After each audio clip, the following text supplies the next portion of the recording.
Bonjour et bienvenue dans Very Hard. Vous connaissez sans doute la NES et son son si particulier. Cela tombe bien car ce n'est précisément pas de ça dont je vais vous parler. Non, aujourd'hui, nous allons aborder une particularité de la plupart de ces cartouches qui repousse à les limites de cette machine, les mappeurs.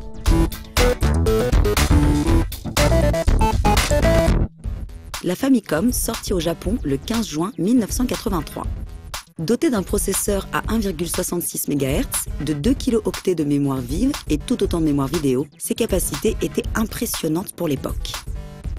Pour ce qui était de celles de ces cartouches, les premières pouvaient atteindre une capacité maximum de 32 kilo-octets dédiés au programme et de 8 kilo-octets pour les graphismes. Ces deux parties de la mémoire d'une cartouche se connectaient à leurs parties respectives de la console, au processeur central pour la mémoire du programme et au processeur graphique pour la mémoire des graphismes. Sorti le 8 novembre 1984, Xevious fut alors le plus gros jeu sorti sur la 8 bits de Nintendo, employant la capacité maximum de 32 kilo-octets. Un an plus tard, Super Mario Bros atteignit également la limite des 32 kilo-octets pour son programme et de 8 kilo-octets pour ses graphismes. Mais loin de marquer la fin de vie de la Famicom, ce fut au contraire pour elle le début d'une nouvelle ère.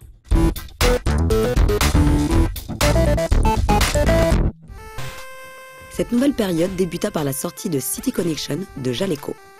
Si le jeu n'avait rien de particulier à première vue, son innovation résidait dans sa cartouche.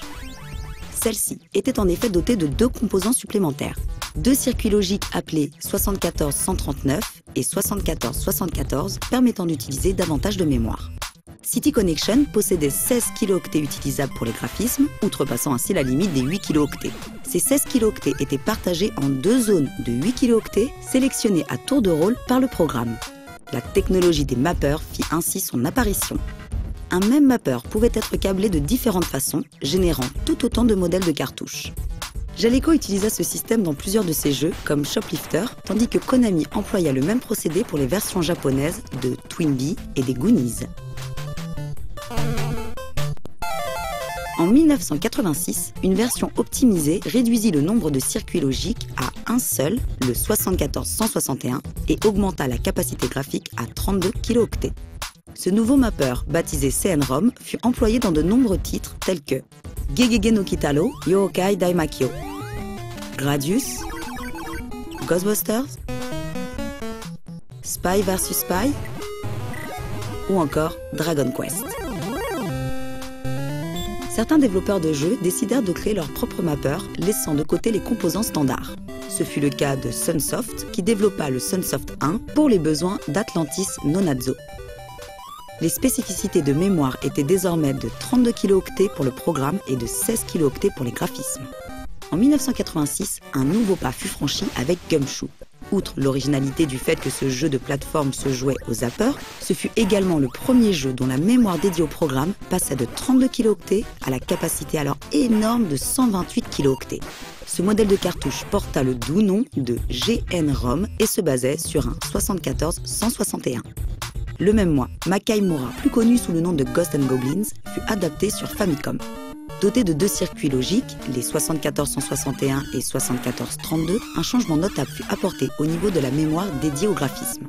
Celle-ci pouvait désormais compter sur l'ajout d'une RAM reliée directement au processeur graphique et lui permettant une plus grande flexibilité dans l'affichage des graphismes.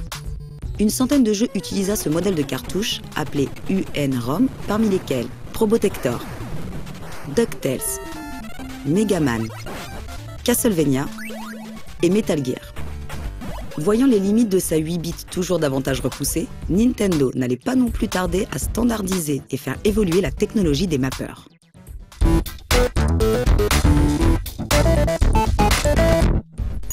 Le 14 avril 1987, sortit Morita Shogi, présenté et publié par Seta. Ce jeu de shogi fut le premier titre à utiliser un mappeur créé par Nintendo, le MMC1, qui fut par la suite employé dans l'immense majorité des jeux NES. Sa partie dédiée au programme s'élevait jusqu'à 256 kilo-octets, tandis que celle dévolue au graphisme atteignait les 128 kilo-octets. Chose non négligeable, grâce à ce mappeur, il était maintenant possible de sauvegarder. Le MMC1 apportait également une nouvelle fonctionnalité, le mirroring, permettant d'afficher plus de sprites à l'écran sans augmenter la mémoire utilisée. Les mappeurs ne servaient d'ailleurs pas uniquement à étendre la capacité mémoire, mais pouvaient également améliorer le rendu sonore. une amélioration dont seule pouvait bénéficier la Famicom, son équivalente occidentale, la NES, étant dépourvue des connecteurs nécessaires sur son port cartouche. Parmi ces mappeurs, le VRC6 de Konami, qui outre le fait de permettre l'utilisation de 256 kilooctets de mémoire pour le programme et de tout autant pour les graphismes, était donc doté de 3 canaux audio supplémentaires. Cette capacité améliorée fut exploitée par exemple dans Akumajo Densetsu,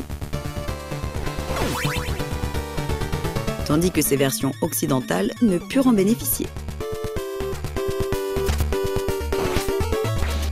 Son successeur, le VRC7, était lui carrément équipé de 6 canaux de synthèse FM, une capacité qui ne fut malheureusement exploitée que dans le jeu Lagrange Point.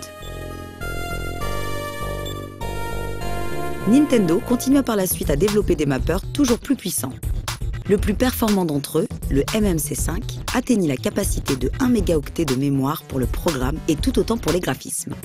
Abritant un composant dédié au calcul, 3 nouveaux canaux audio, semblables à ceux de la NES, 64 kilooctets de RAM pour les programmes, il permettait une meilleure détection des changements d'affichage et avait la capacité de partager l'écran en 2. Malheureusement, cette dernière fut uniquement employée dans le jeu Uchu Kebitai SDF, et la Famicom arrivant en fin de vie, aucun titre n'exploitera réellement toutes les possibilités du MMC5.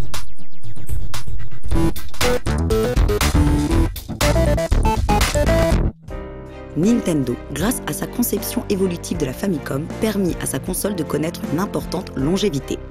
Une évolution technique impressionnante est à observer entre ses premiers titres sortis et ceux profitant des avancées liées aux mappeurs. Le principe des mappeurs sera réemployé par Nintendo sous une autre forme pour les besoins de la Super NES.